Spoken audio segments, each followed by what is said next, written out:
ഇന്നലത്തെ ദിവസത്തിൽ നടന്ന ഒരു ഭയങ്കര ഹാർട്ട് ടച്ചിങ് ആയിട്ടുള്ളൊരു മൊമെന്റ് എന്ന് പറയുന്നത് അക്ബറിന്റെ വീട്ടിൽ നിന്ന് വിളിച്ചിട്ടുണ്ടായിരുന്നു.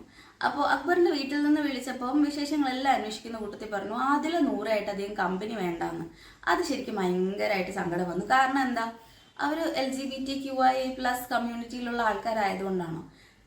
പ്രണയത്തിന് അങ്ങനെ ജെൻഡർ ഉണ്ടെന്ന് ഞാൻ വിശ്വസിക്കുന്നില്ല. അവരാരെ ശല്യം ചെയ്യാൻ വരുന്നില്ല. ഈ പറയുന്ന ആരുടെയും അടുത്തേക്ക് വരുന്നുണ്ടോ? ഇല്ല, അവരവരുടെ കാര്യം നോക്കി മുന്നോട്ടേക്ക് പോവാണ്. അപ്പൊ അവിടെ വന്നിട്ട് അവരെ പേഴ്സണലി ഇങ്ങനെ പറയുന്നത് ശരിയായിട്ട് തോന്നില്ല. നമ്മുടെ സമൂഹം ഇനി ഒരുപാട് മാറേണ്ടിയിരിക്കുന്നു.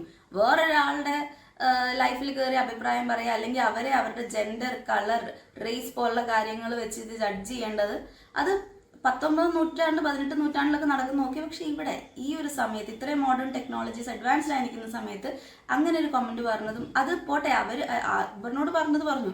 അക്ബർ അതൊന്നും പറയേണ്ട കാര്യമൊന്നുമില്ലായിരുന്നു. കാരണം അതിലെ മുറാദ് ഭയങ്കരമായിട്ട് സങ്കടപ്പെടുന്നത് നമ്മൾ കണ്ടു. അവർക്ക് പേഴ്സണലി ഇത് ഭയങ്കര ഹേർട്ടായിട്ടുണ്ടായിരുന്നു.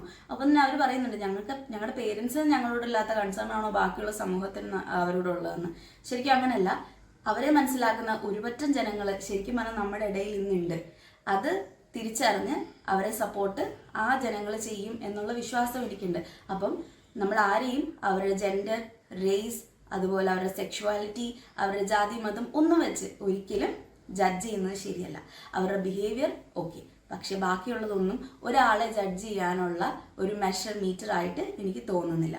ഓക്കെ, അപ്പം നമ്മൾ മുന്നോട്ടേക്ക് പോകുമ്പോൾ ശരിക്കും ഇത്രയായിരുന്നു ഈ കഴിഞ്ഞ 2 ദിവസം നടന്ന മെയിൻ സംഭവബഹുലമായ കാര്യങ്ങൾ. ഒപ്പം തന്നെ ആര്യന് കിട്ടിയ ഒരു 7ന്റെ പണി എന്ന് പറഞ്ഞു കഴിഞ്ഞാൽ ആര്യനെ ഡയറക്റ്റ് ബിഗ് ബോസ് അടുത്ത എലിമിനേഷനിലേക്ക് നോമിനേറ്റ് ചെയ്തിരിക്കുകയാണ്.